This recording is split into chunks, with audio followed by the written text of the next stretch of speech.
नमस्कार साथियों, स्वागत है आपका पॉलिटिकल विद आयुष में। आशा करता हूं कि आप सभी लोग स्वस्थ होंगे, मस्त होंगे। आज हम पॉलिटिकल विद आयुष में अध्ययन का जो हमारा विषय रहने वाला है वो रहेगा भारत की नागरिकता के बारे में।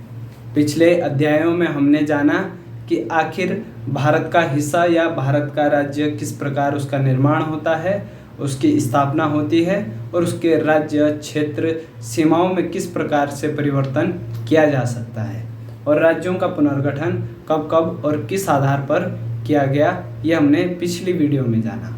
आज हम जानेंगे कि आखिर में भारत के नागरिक कैसे बना जा सकता है और क्या क्या आधार हैं भारत के नागरिकता के बनने के। तो चलिए बिना किसी देरी के शुरू करते हैं। जब हम भारत की नागरिकता के बारे में अध्ययन करते हैं तो हम देखते हैं कि संविधान में इसका उल्लेख हमें कहाँ मिलता है? भाग 2 में इसका उल्लेख मिलता है। भाग 2। अब हम देखेंगे कि भाग 2 कहाँ से कहाँ तक है? अनुच्छेद। तो अनुच्छेद देखते हैं हम 5 से 11 तक। अनुच्छेद 5 से लेकर 11 तक। ठीक है, इतना समझ गए होंगे कि संविधान में इसका उल्लेख कहाँ है और अनुच्छेद कहाँ से कहाँ तक है। फिर हम उसके बाद देखेंगे कि आखिर जो भारत में नागरिकता है वो किस प्रकार की नागरिकता है और जो नागरिकता है वो कहाँ से प्रेरित है, अब हम ये देखेंगे। तो हम देखते हैं कि भारत में कैसी नागरिकता है? एकल नागरिकता। एकल नागरिकता, ठीक है।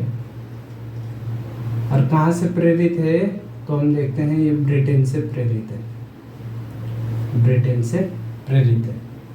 कैसी नागरिकता है? एकल नागरिकता है। और कहाँ से प्रेरित है? ब्रिटेन से। अब आप लोग कहेंगे कि आखिर एकल नागरिकता होती क्या है? तो हम देखते हैं जब कोई सदस्य या कोई नागरिक एक साथ केवल एक ही देश का नागरिक हो तो उसे एकल नागरिकता कहेंगे। और दोहरी नागरिकता किसे कहेंगे? फिर दोहरी नागरिकता हम कहेंगे जब एक साथ दो राष्ट्रों की नागरिकता एक साथ मिलती हो तो हम वहाँ क्या कहेंगे? दोहरी नागरिकता। ठीक है, अभी हम विस्तार से आगे इसके बारे में जानेंगे कि आखिर एकल नागरिकता क्या होती है।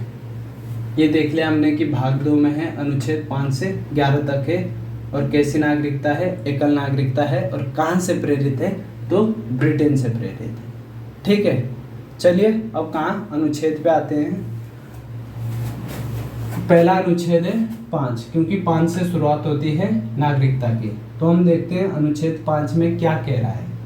ये कह रहा है कि संविधान के प्रारंभ में नागरिकता। अब यहाँ देखिए, संविधान के प्रारंभ में कहा गया है। संविधान का प्रारंभ कब हुआ? तो ये हुआ था कब? 26 जनवरी 1950 को हुआ ना। संविधान लागू कब हुआ? उसी तिथि को हम क्या कहेंगे? संविधान की प्रारंभ की तिथि कहेंगे, 26 जनवरी 1950। अब प्रारंभ और आरंभ 2 शब्द आते हैं। प्रारंभ शब्द का प्रयोग हम तब करते हैं जब किसी चीज़ की ये पहले भी शुरुआत हो चुकी हो, वहाँ हम क्या करेंगे? प्रारंभ। और आरंभ शब्द का प्रयोग हम कहाँ करेंगे? जो चीज़ पहली बार हो रही हो। ठीक है, अब हम देखते हैं कि 1909 का अधिनियम हो, चाहे वो 1919 का अधिनियम हो, चाहे 1935 का अधिनियम हो या फिर 1947 का अधिनियम हो, ऐसे कानून कई बार बनाए गए हैं भारत में। इस प्रकार का छोटे छोटे संविधान बनाए गए हैं, तो इसलिए हम यहाँ प्रारंभ शब्द का प्रयोग करते हैं। ठीक है, ये कह रहा है कि संविधान के प्रारंभ में नागरिकता। इस अनुच्छेद के कहने का तात्पर्य है कि आखिर 26 जनवरी 1950 में किन लोगों को क्या नागरिकता दी गई, क्योंकि ये नागरिकता से संबंधित अध्याय है तो हम नागरिकता के बारे में देखेंगे। जब हम देखते हैं कि 26 जनवरी 1950 को किन लोगों को, तो पहली शर्त क्या थी 26 जनवरी 1950 को नागरिकता देने की? कि जिसका क्या हो? भारत के अंदर। पहले मैं ये बता दूं, भारत का विभाजन कब हो गया था? 15 अगस्त को भारत आज़ाद हुआ और 14 अगस्त को कौन? पाकिस्तान आज़ाद हुआ। आज़ादी से पहले दोनों एक ही राष्ट्र थे। जब आज़ादी हुई तो दोनों अलग अलग राष्ट्र बन गए थे। तो क्या हुआ? किन लोगों को भारत की नागरिकता दी गई? जिनका भारत में क्या हो? स्थायी निवास हो। स्थायी निवास, ठीक है, क्या हो, स्थायी निवास। अब स्थायी निवास ये डॉक्यूमेंट नहीं, ये बात कर रहा है कि जिनका मकान भारत में हो। मान लीजिए मैं उदाहरण के लिए कि मैं 26 जनवरी 1950 को कहाँ था, भारत में था, तो मेरा एक स्थायी निवास मतलब एक पक्का मकान या मैं कहूँ एक झोपड़ी मकान कुछ भी क्या भारत के अंदर में था, तो मुझे क्या भारत की नागरिकता दे दी जाएगी। या फिर मैं क्या उस समय 26 जनवरी की बात हो रही है, क्या भारत में जन्मा हूँ या मैंने क्या जन्म लिया हो, कहाँ, भारत में, कहाँ लिया हो, भारत में यदि जन्म लिया हो तो तब भी मुझे क्या नागरिकता दी जाएगी। या फिर क्या मेरे माता या पिता में से कोई एक क्या हो, उस समय क्या हो, भारत में हो या भारत का नागरिक हो, माता या पिता में से क्या हो एक भारत का नागरिक हो।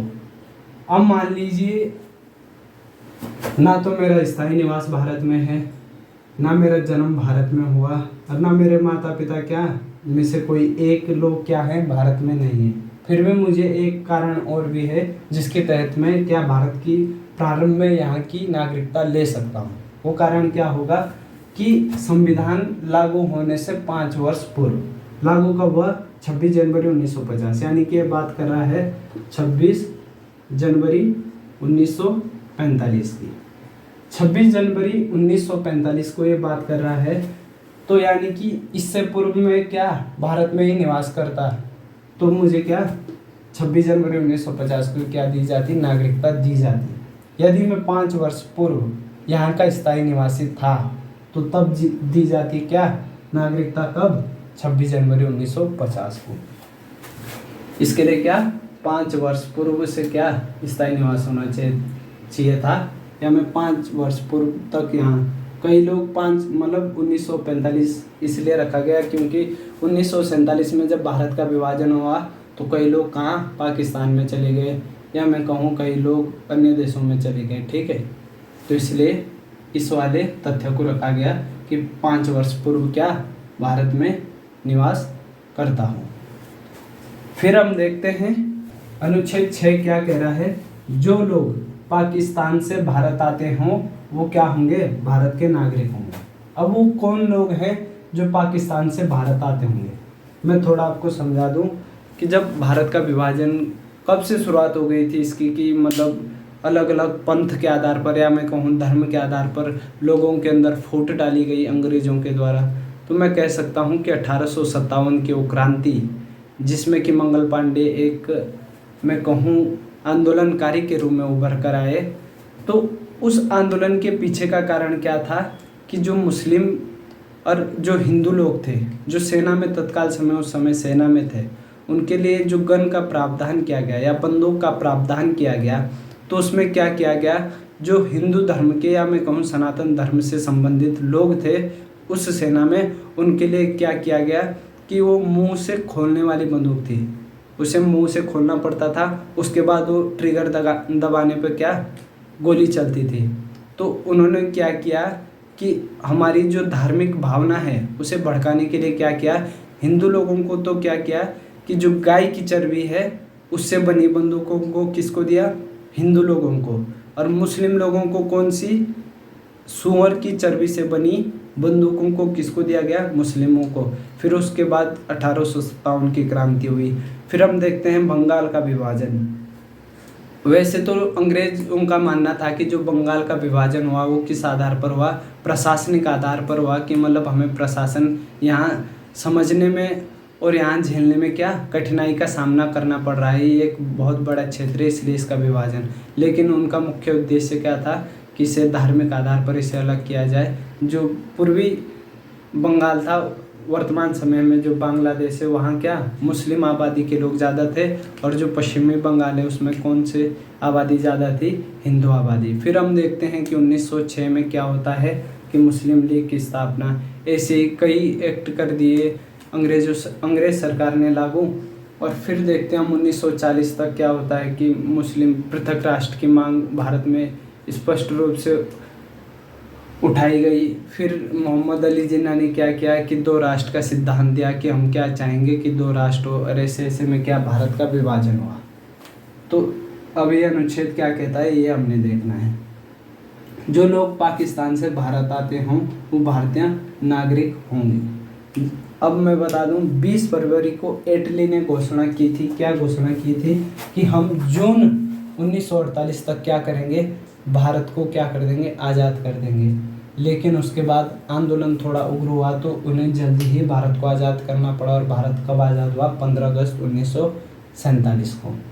तो फिर जब 15 अगस्त 1947 को आज़ाद हुआ, 20 फरवरी को किसने घोषणा की थी, 20 फरवरी को एटली ने घोषणा की कि भारत को हम कब आज़ाद करेंगे, जून 1948 में। ठीक है। फिर एक डेट ऑफ परमिट आता है। डेट ऑफ परमिट क्या आता है, 19 जुलाई 1948 को एक date of permit, date of permit. अब ये डेट ऑफ परमिट आखिर है क्या, इसको समझने के लिए हमें समझना होगा कि आखिर इसे किस आधार पर लगाया गया है। क्योंकि जब भारत का विभाजन हुआ तो कई लोगों को लगा कि हमें क्या करना चाहिए कि भारत से क्या करते हैं, हम पाकिस्तान की ओर मूव ऑन हो जाते हैं, या मैं कहूँ पाकिस्तान की ओर हमारे लिए अनुकूल परिस्थितियाँ होंगी तो हम क्या करेंगे, पाकिस्तान चले जाते हैं। या कई लोगों ने सोचा कि हम पाकिस्तान से क्या करते हैं, भारत की तरफ आते हैं। ठीक है। ऐसे कई बहुत बड़ी त्रासदी हुई कब, 1947 में, जब कई लोग पाकिस्तान से भारत आए, भारत के लोग कहाँ गए, पाकिस्तान में गए। तो फिर हम देखते हैं कि इसीलिए क्या किया गया, जो पाकिस्तान से भारत में आएंगे उन लोगों को नागरिकता दी जाएगी। कब, यदि डेट ऑफ परमिट, एक तिथि निश्चित की गई कि यदि इसके बाद लोग आएंगे तो उन्हें क्या करना पड़ेगा, और जो इससे पहले आ गए वो सीधे नागरिक माने जाएंगे, और जो इस डेट के बाद आएंगे तो उन्हें क्या करना था, आवेदन करना था। ठीक है, आवेदन करना था और 6 माह तक क्या करना था, भारत में निवास करना था। 6 माह तक निवास करना था। और ये मैं लिख देता हूँ, इस तिथि 19 जुलाई 1948 के बाद जो भी लोग आएंगे उन्हें क्या करना पड़ेगा, 6 माह तक भारत में निवास करना पड़ेगा। प्लस में उसके बाद क्या करना पड़ेगा, पंजीकरण करना पड़ेगा। यदि पंजीकरण सरकार ने उनका पंजीकरण स्वीकार किया तो उन्हें नागरिकता दी जाएगी। यदि सरकार ने उनका ये पंजीकरण या ये आवेदन खारिज किया तो उन्हें नागरिकता नहीं दी जाएगी। आशा करता हूँ कि ये अनुच्छेद भी आप लोग समझ गए होंगे। इसमें डेट ऑफ परमिट याद रखनी है। कई बार सवाल भी आता है कि आखिर डेट ऑफ परमिट मतलब इस दिन से सीमा पर क्या हो गई, एक डेट ऑफ परमिट निश्चित की गई कि इसके बाद आने वाले लोगों को क्या करना पड़ेगा, आवेदन करना पड़ेगा और 6 माह तक रहना पड़ेगा। उसके बाद पंजीकरण करना पड़ेगा और फिर सरकार अगर इनको स्वीकृति देती है तो क्या होगा, ये भारत के नागरिक होंगे। और यदि सरकार इन्हें, मैं कहूँ, पंजीकरण को स्वीकार नहीं करते हैं तो इनकी नागरिकता वहीं क्या होगी, खारिज होगी। ठीक है। अब हम देखते हैं अनुच्छेद 7। फिर हम देखते हैं अनुच्छेद 7। जो लोग भारत से पाक चले गए और पुनः भारत वापस आ गए वे क्या होंगे, भारत के नागरिक होंगे। ये कौन सा अनुच्छेद कह रहा, अनुच्छेद 7। क्योंकि मैंने बताया पहले कि कई लोग ऐसे थे कि उन्हें लगा कि भारत में उनके अनुकूल स्थितियां नहीं हैं तो क्या चले गए, पाकिस्तान में चले गए। लेकिन जब वो पाकिस्तान में वो रहे तो उन्हें लगा कि नहीं, पाकिस्तान से बेहतर कहाँ है, भारत में। और वो वापस लौट के कहाँ गए, भारत में आ गए। तो क्या होंगे, भारत के नागरिक होंगे। लेकिन कौन लोग होंगे वो नागरिक, क्या शर्तें थी उनके लिए, ये जानेंगे। आपने डेट ऑफ परमिट को याद रखना है, डेट ऑफ परमिट। अब डेट ऑफ परमिट क्या थी, 19 जुलाई 1948। ठीक है, ये क्या थी, डेट ऑफ बर्थ में। एटली ने घोषणा कब की थी, 20 फरवरी को, 20 फरवरी 1947 को। तो 20 फरवरी को जब उसने घोषणा की कि भारत को हम आज़ाद करेंगे, तो जो आवाजाही थी वो और तेज बढ़ गई, आवागमन और तेज बढ़ गया। पाकिस्तान के लोग भारत में आ गए, भारत के लोग पाकिस्तान में जाने लगे। किसी के सगे संबंधी, मान लीजिए भारत का कोई व्यक्ति है, उसके सगे संबंधी पाकिस्तान में चले गए, तो उन्होंने क्या किया कि उन्होंने भी पाकिस्तान चले गए। या किसी पाकिस्तान वाले के सगे संबंधी भारत में आ गए, तो वो भी क्या, पाकिस्तान से कहाँ, भारत में आ गया। इसलिए सरकार ने क्या किया कि 1 मार्च 1947 के बाद आने वाले व्यक्ति को क्या करना पड़ेगा, आवेदन करना पड़ेगा। या तो उसके माता पिता दादा दादी में से कोई एक क्या हो, भारत का नागरिक हो, या फिर उससे क्या करना पड़ेगा, आवेदन करना पड़ेगा। और आवेदन करने के बाद क्या, 6 माह तक यहाँ निवास करना पड़ेगा भारत में। यदि 1 मार्च 1947 के बाद कोई व्यक्ति पाकिस्तान से भारत आता है, पहले तो भारत का ही था लेकिन पाकिस्तान चले गया और पाकिस्तान से फिर भारत में आएगा, तो उसे क्या करना पड़ेगा, 6 माह निवास करना पड़ेगा, आवेदन करना पड़ेगा पहले तो, फिर 6 माह निवास करना पड़ेगा, फिर उसका पंजीकरण होगा। और पंजीकरण होने के बाद यदि सरकार चाहे तो उसे स्वीकृत करेगी तो भारत का नागरिक होगा, और यदि नहीं स्वीकृत करती है तो भारत का नागरिक नहीं होगा। ये कौन सा अनुच्छेद कहता है, अनुच्छेद 7। ठीक है, इतना समझ गए होंगे। फिर हम देखते हैं अनुच्छेद 8। अनुच्छेद 8 कहता है विदेश में रहने वाले भारतीय उद्भव, या मैं कहूँ भारतीय मूल के व्यक्तियों को नागरिकता देना। अब आखिर यहाँ शब्द प्रयोग हुआ है भारतीय उद्भव, इसे हम मूल या भारतीय मूल भी कह सकते हैं। ठीक है, विदेश में रहने वाले। अब ऐसे कई व्यक्ति थे जो क्या थे, तो भारत के नागरिक, चाहे वो आज से मैं कहूँ 1947 से पहले हो, चाहे 1940 में हो, 20 में हो, या 1900 में हो, 1850 में हो, थे वो भारत मूल के। लेकिन उन्होंने देखा कि अंग्रेज़ों ने अत्याचार कर दिया, या मैं उससे पहले भी कहूँ कि मुग़लों ने क्या भारत पर अत्याचार कर दिया, तो वो क्या कहाँ चले गए, विदेश में चले गए। कि उन्हें लगा कि हमारे जो यहाँ की परिस्थितियाँ हैं वो हमारे अनुकूल नहीं है, वो यहाँ हमारे क्या हैं, प्रतिकूल हैं। तो कहाँ चले गए, विदेश में चले गए। तो वहाँ उन्होंने अपना जो भी मतलब व्यवसाय था वो क्या, वहाँ सुखी से रहने लगे। तो उन्होंने जब देखा कि 1947 को क्या हुआ कि भारत आज़ाद हो रहा है, तो उन्हें लगा कि हाँ भाई, भारत में अब क्या पहली जैसी स्थितियाँ नहीं हैं, अंग्रेज़ों का अत्याचार नहीं है। तो उन्होंने क्या किया कि भारत आने की कोशिश की। जब उन्होंने भारत आने की कोशिश की तो भारत की नागरिकता कब दी जाएगी उन्हें, जब 1935 के अधिनियम में वो क्या हों, परिभाषित हों। किसके, 1935 के अधिनियम में, 1935 के अधिनियम में क्या हो, परिभाषित हों कि वो पहले क्या थे, भारत के नागरिक थे। चाहे वो स्वयं हो, चाहे उसके माता पिता हों, उसके दादा दादी हों, चाहे उससे पहले की पीढ़ियाँ भी हो, 1935 के अधिनियम में वो परिभाषित हों। यदि वो 1935 के अधिनियम में परिभाषित है, तो मान लीजिए कोई व्यक्ति कनाडा में रहता है, सपोज मान लें हम कि कोई व्यक्ति कहाँ, कनाडा में रहता है। तो जो कनाडा में रहता है, हर देश में भारत का एक क्या होता है, राजदूत होता है, या मैं कहूँ राजनायक होता है। तो उसके पास क्या करेंगे, आवेदन करेंगे, किसके पास, जो राजदूत होगा। जब राजदूत के पास क्या करेंगे, आवेदन करेंगे। अगर मान लीजिए राजदूत उनकी बात को नहीं सुनता है, तो भारत में आकर भी आवेदन कर सकते हैं। लेकिन पहले फर्स्ट प्रायोरिटी क्या होगी कि वो कहाँ करेंगे, राजदूत के पास करेंगे। ठीक है, राजदूत फिर क्या करेगा, इनके आवेदन को क्या करेगा, स्वीकार या अस्वीकार करेगा। ठीक है, जब इनके आवेदन को क्या करेगा, स्वीकार या अस्वीकार करेगा, तो हम फिर देखते हैं कि इनको क्या, यदि स्वीकार किया तो भारत की नागरिकता दी जाएगी, और यदि अस्वीकार किया तो क्या, फिर ये भारत के नागरिक नहीं रहेंगे। ठीक है, इतना समझ गए हम अनुच्छेद 7 और 8। अब हम देखते हैं अनुच्छेद 9, 10 और 11। अनुच्छेद 9 कहता है जो व्यक्ति स्वेच्छा से भारत की नागरिकता छोड़ दे तो वह भारत का नागरिक नहीं रहेगा।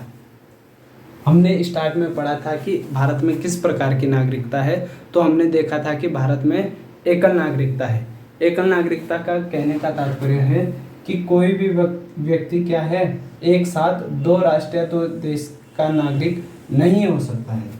मान लीजिए मैं हूँ, एक उदाहरण मान लीजिए मैं हूँ और मैंने कहाँ की नागरिकता ग्रहण कर ली, अमेरिका की नागरिकता ग्रहण कर ली। यदि मैंने अमेरिका की नागरिकता ले ली जिस दिन, उस दिन मेरी भारत की नागरिकता क्या स्वतः ही समाप्त हो जाएगी। ठीक है, यही है अनुच्छेद कह रहा। जैसे अभी उदाहरण के लिए अक्षय कुमार को मान लीजिए, तो उन्होंने एक बार क्या किया कि कहाँ की नागरिकता ले ली, कनाडा की नागरिकता ले ली। थे वो कहाँ के, मूल मतलब रूप से कहाँ के थे, भारत के, लेकिन उन्होंने नागरिकता कहाँ की ली, कनाडा की। तो जब उन्होंने कनाडा की नागरिकता ली तो उनकी जो भारत की नागरिकता है वो स्वतः ही समाप्त हो गई। फिर उन्होंने दोबारा पंजीकरण के माध्यम से फिर भारत की नागरिकता ली थी। ठीक है, ये अनुच्छेद भी यही कहता है कि भारत में किस प्रकार की नागरिकता है, एकल नागरिकता है।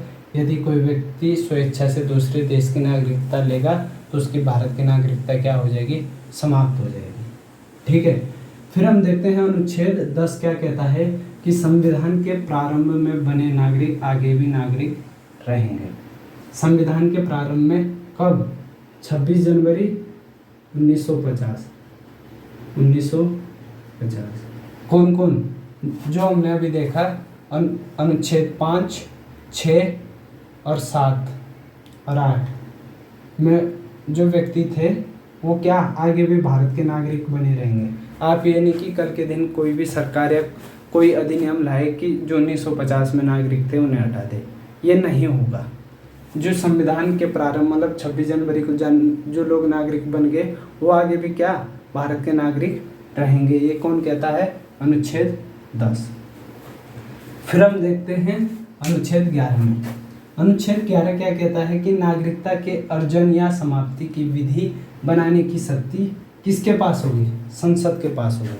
अभी आप लोगों ने देखा कि अभी जितनी भी हमने बात की वो कब की सन 1950 की, कब, जब भारत का संविधान लागू हुआ। वर्तमान समय में यदि कोई व्यक्ति भारत की नागरिकता लेना चाहेगा तो कैसे लेगा, यहाँ कहीं प्रावधान है नहीं। तो इस अनुच्छेद के माध्यम से कह रहा है कि यदि नागरिकता के अर्जन या समाप्ति की विधि बनानी है तो ये शक्ति किसके पास होगी, संसद के पास। और संसद ने समय समय पर इसके लिए अधिनियम लाए हैं। तो एक अधिनियम कौन सा है, नागरिकता अधिनियम 1955 का, जिसमें क्या अर्जन और समाप्ति के क्या दिए गए हैं कि किस आधार पर अर्जन किया जाएगा भारत की नागरिकता और किस आधार पर समाप्ति। तो अर्जन के कितने तरीके बताए गए हैं, 5, और समाप्ति के कितने तरीके बताए गए हैं, 3। ठीक है, अब वो कौन कौन से हैं 5, तो हम लिख लेंगे इधर। पहला है जन्म, दूसरा क्या है वंशानुगत,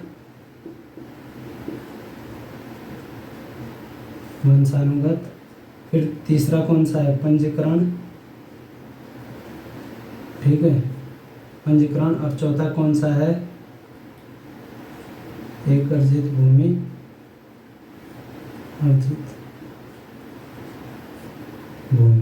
ठीक है। ये किसके हैं कि भारत में आखिर नागरिकता किस आधार पर ली जाएगी, जन्म, वंशानुगत, पंजीकरण और अर्जित भूमि। एक इसमें सॉरी देशीयकरण भी आएगा, देशीकरण, ठीक है। ये 5 कारण हैं, मतलब ये 5 प्रकार हैं। इस आधार पर वर्तमान समय में यदि कोई व्यक्ति भारत की नागरिकता लेना चाहेगा तो इन 5 आधार पर ले सकता है। इन्हें हम विस्तार से अभी जानेंगे, ठीक है। फिर हम देखते हैं कि भारत में नागरिकता अर्जन करने के कितने तरीके हैं, 5 तरीके हैं। अब इन 5 तरीकों के बारे में हम विस्तार से जानेंगे। अभी हमने जाना कि आखिर 1950 में किस आधार पर नागरिकता दी गई और ये शक्ति किसको दी गई कि वह नागरिकता के बारे में क्या कानून या अधिनियम बना सकता है, तो किसको दी गई, संसद को। अभी हम जानेंगे कि वर्तमान समय में यदि किसी व्यक्ति को भारत की नागरिकता लेनी हो तो किस आधार पर ले। तो पहला आधार है जन्म से। यदि 26 जनवरी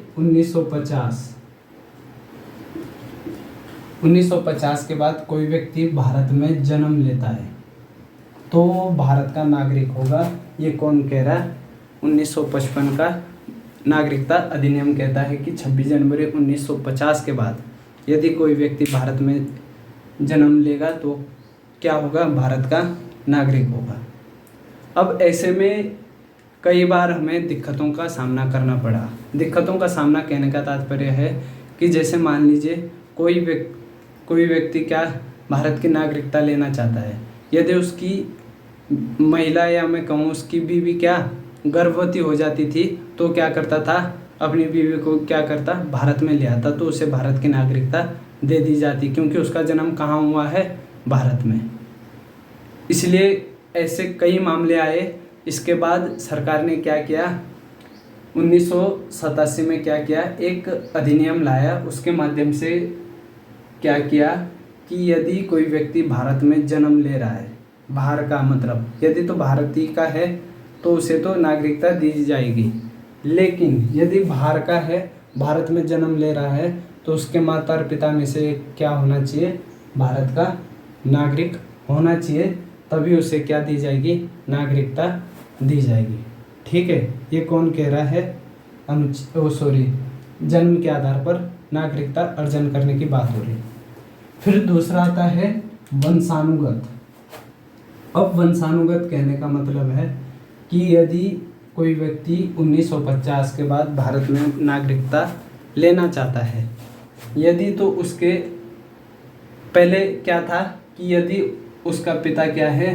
भारत का नागरिक है, चाहे उसका जन्म विदेश में हुआ हो, चाहे उसका जन्म क्या विदेश में हुआ हो, लेकिन उसके क्या जो पिता हैं वो यदि भारत के हैं तो उसे क्या भारत की नागरिकता दे दी जाएगी। लेकिन फिर इसमें भेदभाव एक ये था, यदि मान लीजिए कोई महिला या मैं कहूँ माता क्या है भारत की और पिता कहाँ के हैं? विदेश के हैं, तो उसे भारत की नागरिकता नहीं दी जाती थी। फिर इसमें भी संशोधन लाया गया। ठीक है, फिर इसमें क्या जोड़ा गया कि दोनों माता या पिता क्या दोनों में से कोई एक व्यक्ति भारत के नागरिक होंगे तो उन्हें क्या कर दिया जाएगा? भारत का नागरिक मान दिया जाएगा। ठीक है, ये किस आधार पर? वंशानुगत। क्योंकि वंशानुगत मतलब यदि इनका लड़का विदेश में भी जन्म लेता है तो इन्हें क्या भारत की नागरिकता दी जाएगी, लेकिन शर्त क्या है? इन्हें 1 साल के अंदर क्या करना पड़ेगा? पंजीकरण करना पड़ेगा। 1 साल के बाद भी हो जाता है, लेकिन मतलब एक नियम या एक सीमा रखी गई कि 1 साल के अंदर क्या करना पड़ेगा? पंजीकरण करना पड़ेगा। मान लीजिए किसी व्यक्ति को 10 साल बाद भी तो भारत में आकर उसका प्रोसेस अलग है, लेकिन मुख्य तौर पर 1 साल रखा गया कि 1 साल के अंदर क्या करना पड़ेगा? पंजीकरण करना पड़ेगा। ठीक है, फिर देखते हैं हम पंजीकरण के माध्यम से भारत की नागरिकता। अब पंजीकरण के माध्यम से हम जब देखते हैं कि आखिर पंजीकरण के माध्यम से कैसे नागरिकता दी जाएगी। अब ऐसे कई व्यक्ति होंगे जो भारत मूल के होंगे लेकिन विदेश में रहते हैं और उन्हें विदेश की नागरिकता दी गई है। ठीक है, तो उन्हें क्या करना होगा? भारत में आवेदन करना होगा। जब वो आवेदन करेंगे तो उन्हें कम से कम क्या 7 वर्ष तक का भारत में निवास करना होगा। कितने? 7 वर्षों क्या करेंगे? भारत में निवास करेंगे। जब भारत में निवास करेंगे तो जो अंतिम का या मैं कहूँ 12 महीने आवेदन से पूर्व 12 महीने उसे क्या भारत में स्थायी निवास करना होगा। ये कहने का तात्पर्य है कि वो फिर भारत से यदि बाहर जाएगा तो उसे नागरिकता नहीं मिलेगी। उसे 12 महीने क्या करना पड़ेगा? स्थायी निवास, मतलब फिर वो अन्य देश में नहीं जाएगा। ये यदि ऐसा हुआ तो फिर उसकी नागरिकता नहीं मिलेगी उसे। ठीक है, तो 7 वर्ष तक उसे क्या और अंतिम इन मतलब 6 वर्ष में तो चाहे तो मतलब बीच में विदेश जा सकता है, लेकिन अंतिम के 12 महीने में वो विदेश नहीं जाएगा। ये कौन कहता है? पंजीकरण के माध्यम से। ठीक है, फिर हम अंतिम देखते हैं देशीयकरण। अब आखिर देशीयकरण में हम जब देखते हैं तो इसमें भी लगभग सेम प्रोसेस है। यदि कोई व्यक्ति दूसरे देश का है और भारत की नागरिकता लेना चाहता है तो उसे क्या करना होगा, इसके लिए बस थोड़ा सीमा में क्या हो जाता है, परिवर्तन हो जाता है। ये क्या भारतीय मूल के थे और ये अन्य देश के लोग हैं जो क्या भारत की नागरिकता लेना चाहते हैं। अब ये किस आधार पर लेंगे, तो इन्हें क्या करना पड़ेगा, 12 वर्ष तक निवास करना होगा और अंतिम के 12 महीने इन्हें भी स्थायी निवास करना होगा। लेकिन इनका ये है कि 14 वर्ष तक क्या कर सकते हैं, 14 वर्ष के अंदर मतलब 11 माह कर लो, इसे 12 महीने हो गए ना, और इसे 6 वर्ष कर लो, 12 महीने हो गए, तो जोड़ के 7 ही हो रहे, पर 11 12 महीने ये हो गए, 1 साल मतलब ये हो गए, तो 12 वर्ष हो जाएंगे।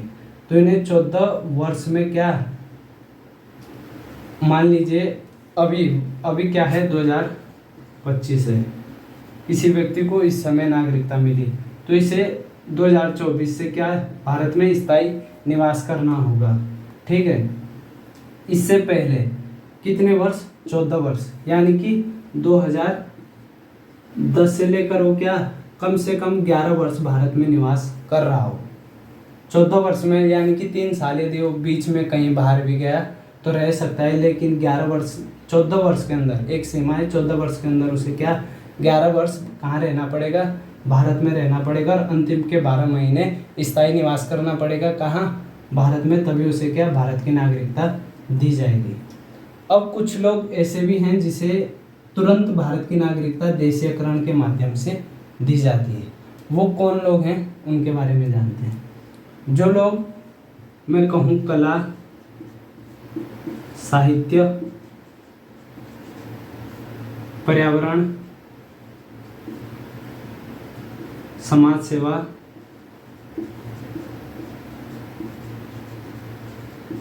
ऐसे किसी भी अन्य आदि मतलब ऐसे कई अच्छे कार्य कर रहे हों समाज के अंदर या किसी देश के अंदर, वो चाहे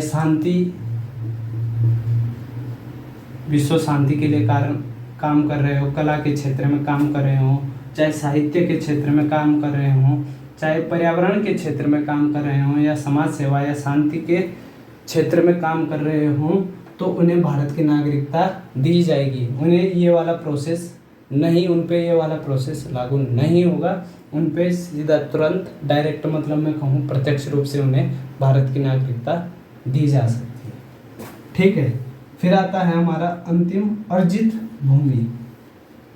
पिछली वीडियो में हमने जाना था कि भारत ने जो अर्जित क्षेत्र किए थे, तो मान लीजिए भारत ने कौन कौन से क्षेत्र अर्जित किए, तो हमने देखा था कि सिक्किम को भारत ने अर्जित करके भारत संघ में शामिल किया। हमने देखा था गोवा भी पहले क्या भारत का पुर्तगाल के अधीन था, भारत के अधीन नहीं था, तो उन्होंने पुर्तगाल से क्या भारत ने लिया था, वो चाहे पुडुचेरी हो।